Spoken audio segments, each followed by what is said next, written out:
Hello, listeners. This is Kat, and welcome back to Put Your Hands Up Podfic. This will be the continuation of Fall Apart, Collect the Pieces. This will be Part 18, Chapters 29 and 30. Chapter 29. It took 2 days for Ochako to reject the settlement. That meant they'd be going to trial.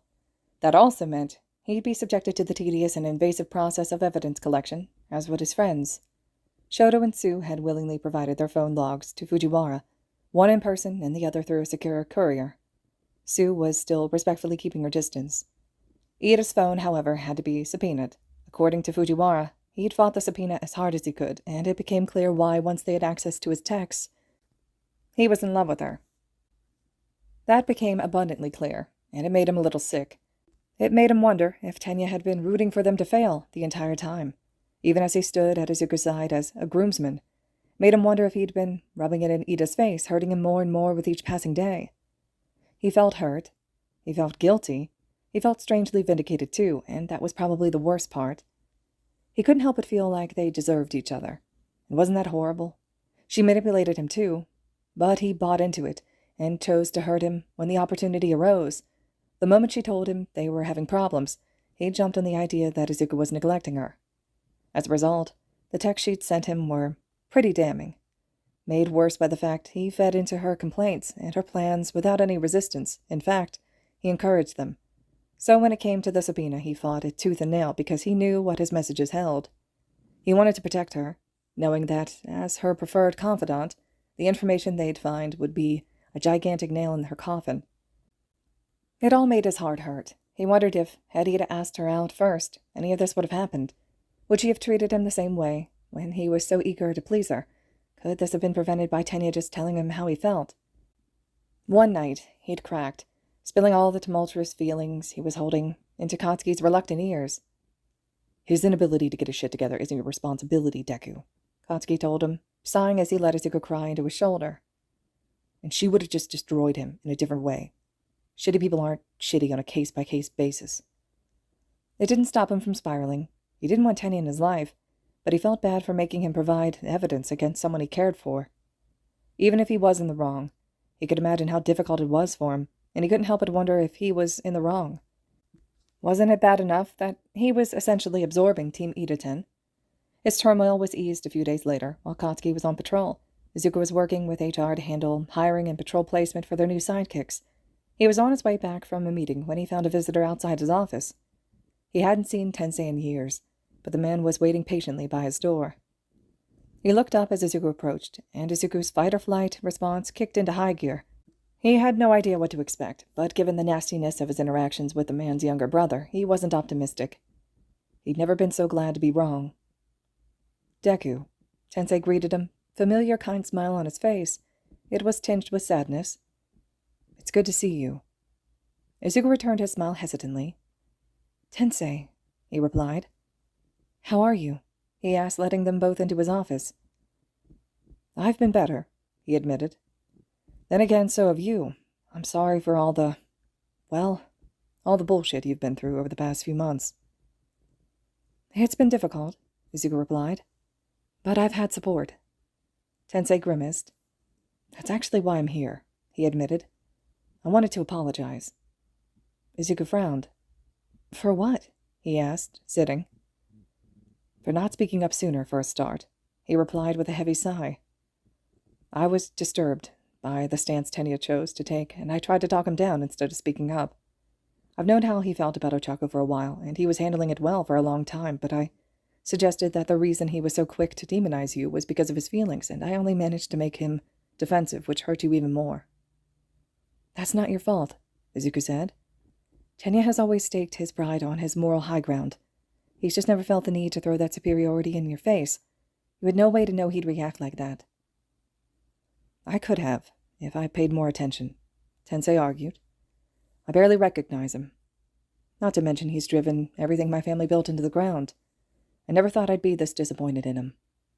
Izuku winced, pushing the stack of paper in front of him, to the side. I'm sorry about Team Ida-ten, Tensei. I hope you know that I didn't mean for it to turn out this way. Tensei shook his head. Bad leadership breeds bad results, he sighed. Unfortunately, I failed to teach Tenya that leadership is more than just the organizational aspect. It's how you represent the people who work for you. He represented Ida poorly and suffered the consequences. That's not on you. But, Izuku, he interrupted. His smile was sad but genuine. Ida can rebuild in the future if necessary.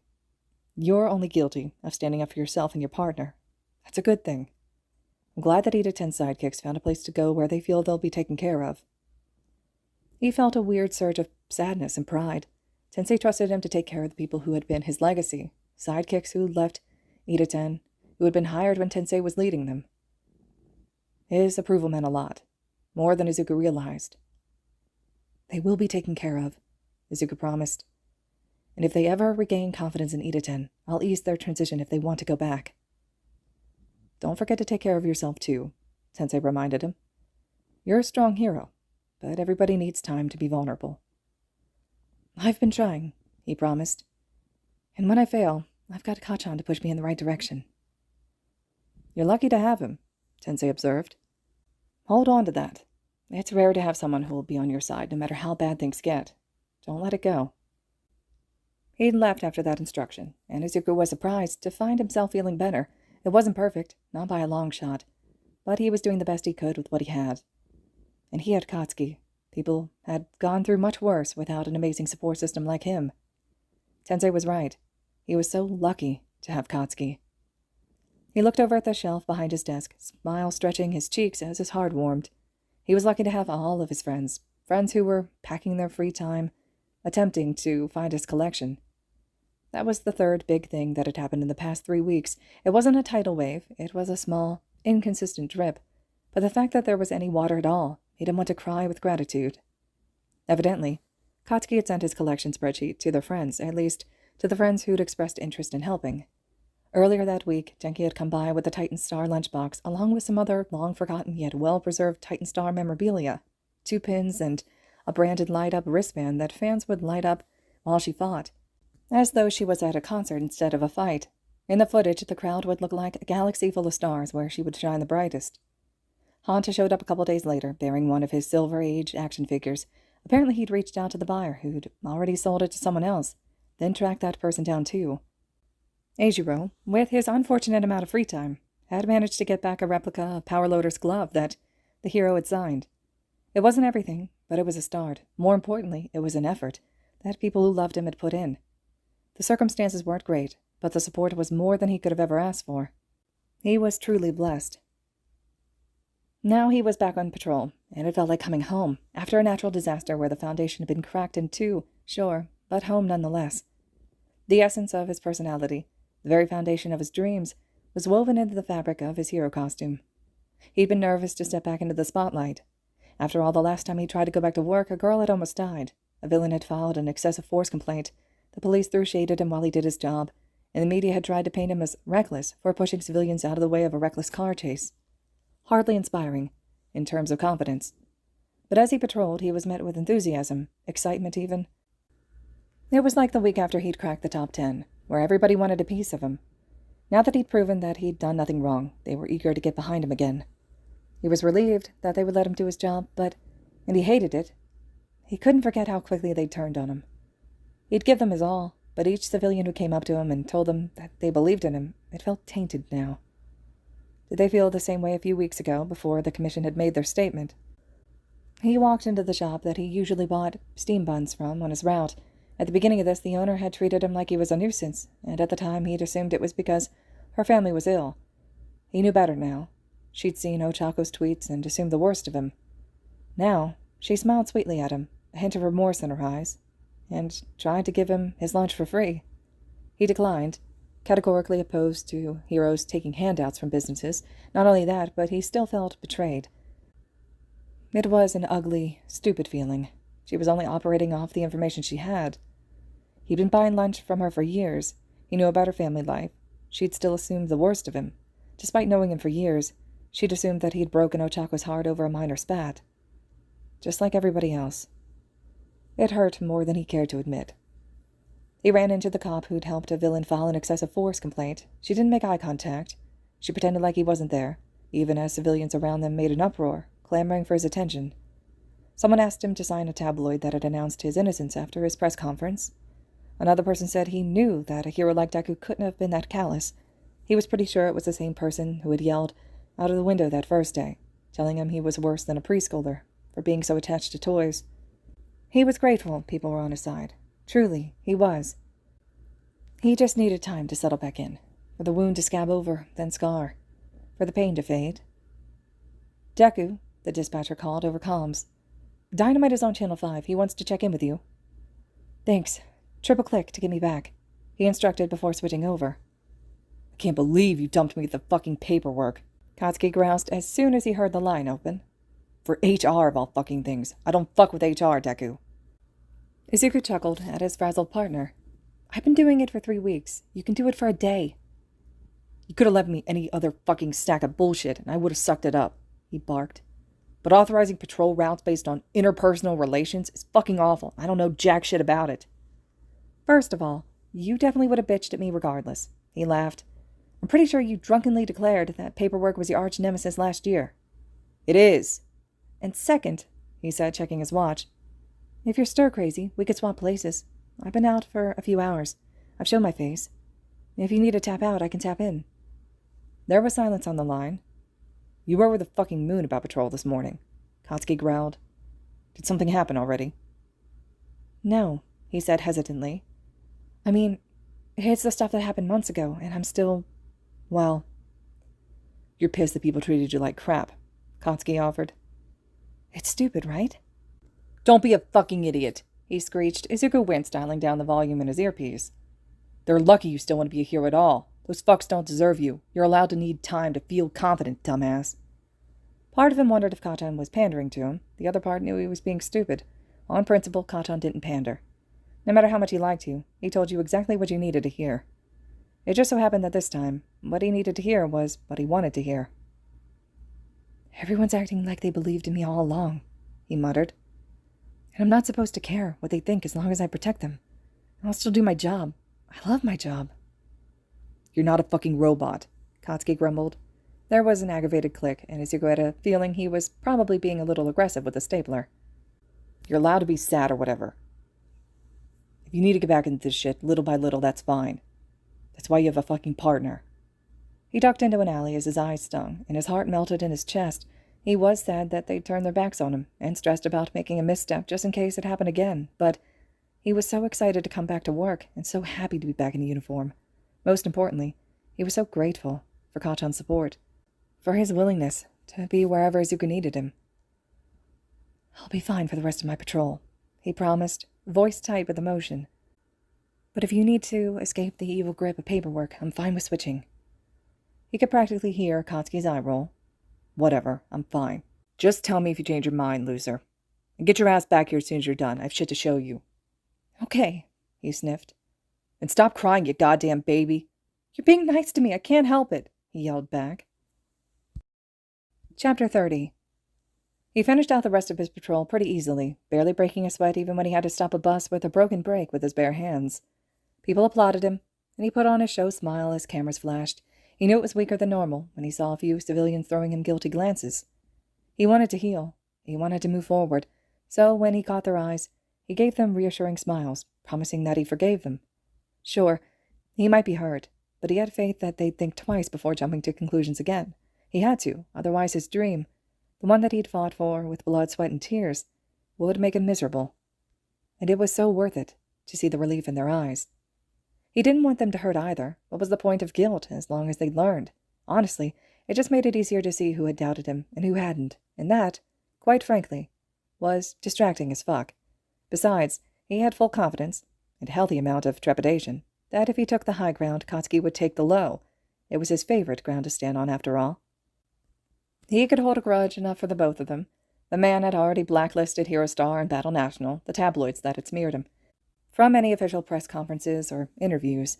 He'd said out loud that he planned to cause at least minor discomfort to every civilian he saved in the next year. He might still be hurt, and it might still be uncomfortable, but he didn't want it to be.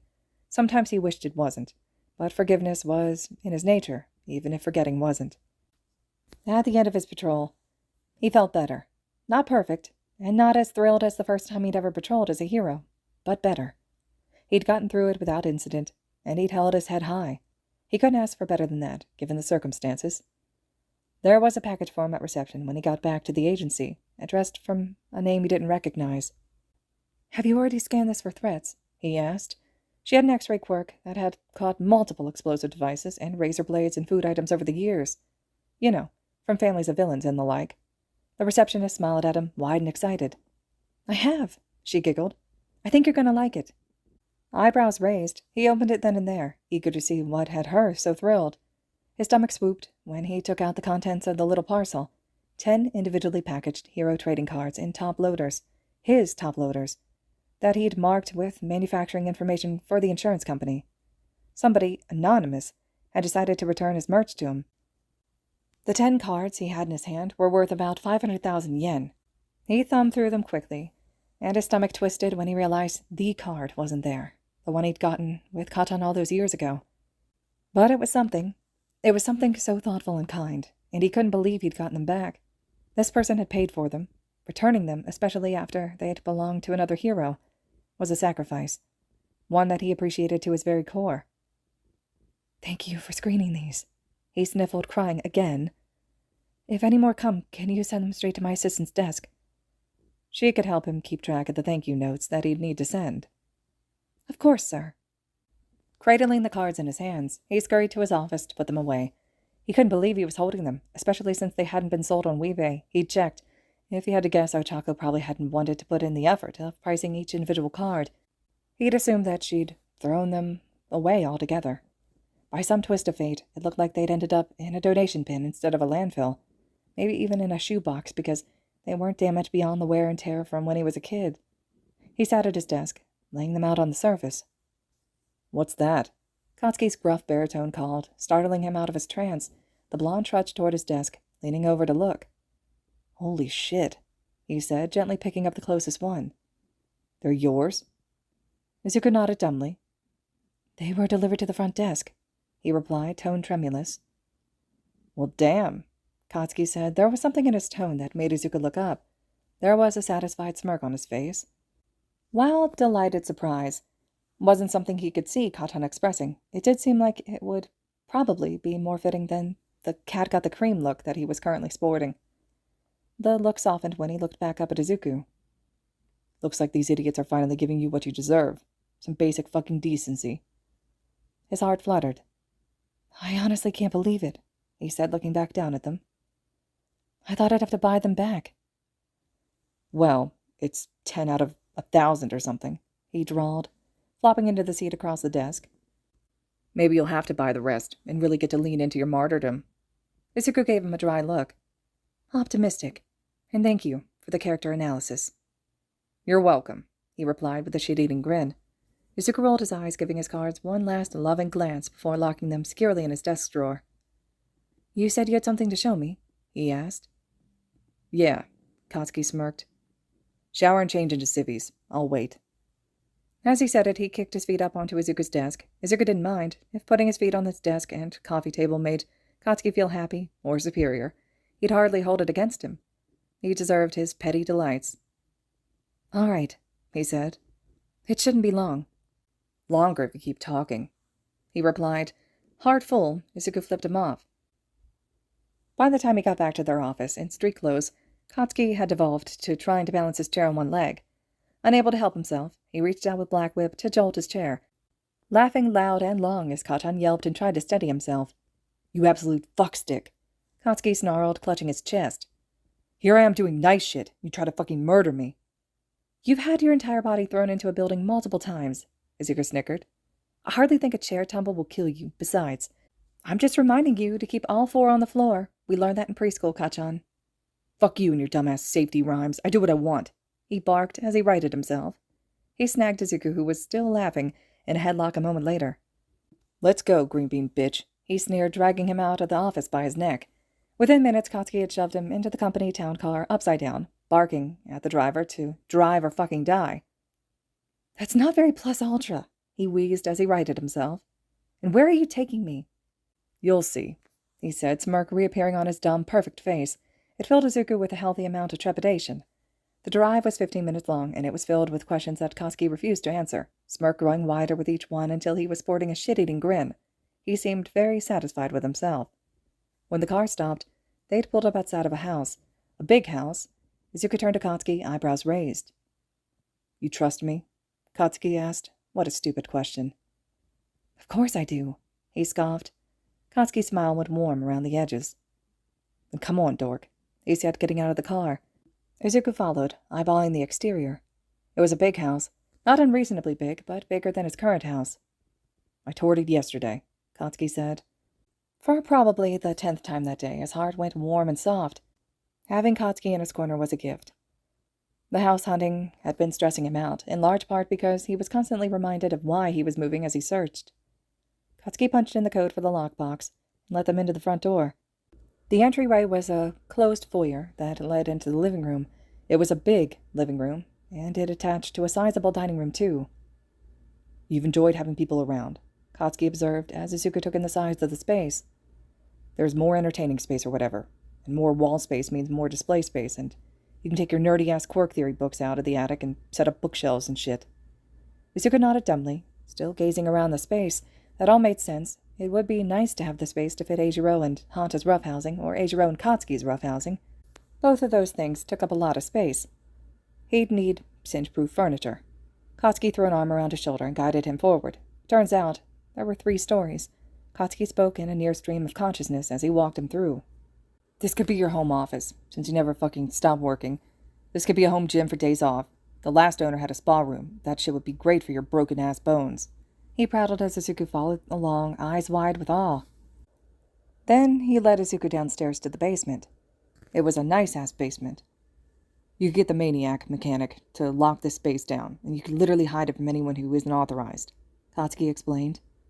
"We could install shelving along the perimeter and stands in the middle. Then there would be secure space in the back for your analysis shit. We'd have to get the mission to sign off on it, but I think it would work if you upped the security." He had even looked for a space for him to rebuild his collection. He'd thought of everything. His eyes were sore from crying today, yet the tears kept coming, delighted and touched by what he'd seen so far. "Kanchan." "I'm not done yet," he interrupted. "Come on." He dragged Izuku upstairs this time. Pulling him to the end of the hall, he pushed the door open, revealing the master suite. It wasn't unreasonably large, but once again it was significantly larger than his current bedroom.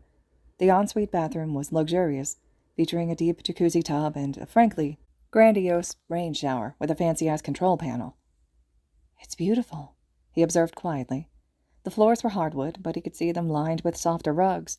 The closet was huge, probably bigger than he needed. He could see the space hold, though. "What about the other rooms?" "Guest space," Katsuki shrugged. "God knows we'd all sleep safe if those idiots crashed here after drinking. And one could be designated for Auntie, at the end of the hall so she doesn't hear you jacking off in the morning. Oof!" He grunted as Izuku shoved him. "Don't be gross," he protested. "Don't tell me what to do," he replied calmly, already steering him out of the master. He pushed open the room next door with his foot. Izuku looked around, frowning. It was a mini-master, complete with his own bathroom. "Would this be another guest bedroom? Are all the upstairs bedrooms like this?" he asked, peering around. It seemed a bit gratuitous. "No," Katsuki said. "This one's the only one with an ensuite. The rest share a bathroom at the other end." "I guess it could be a fancy guest room," Izuku murmured. He didn't notice Katsuki going still beside him, too focused on examining the space.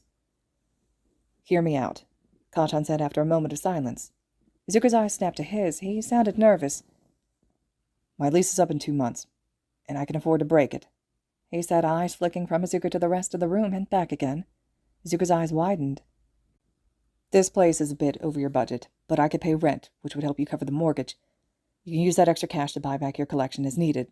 So what do you think?" Izuku blinked at him, heart racing. "Kanchan?"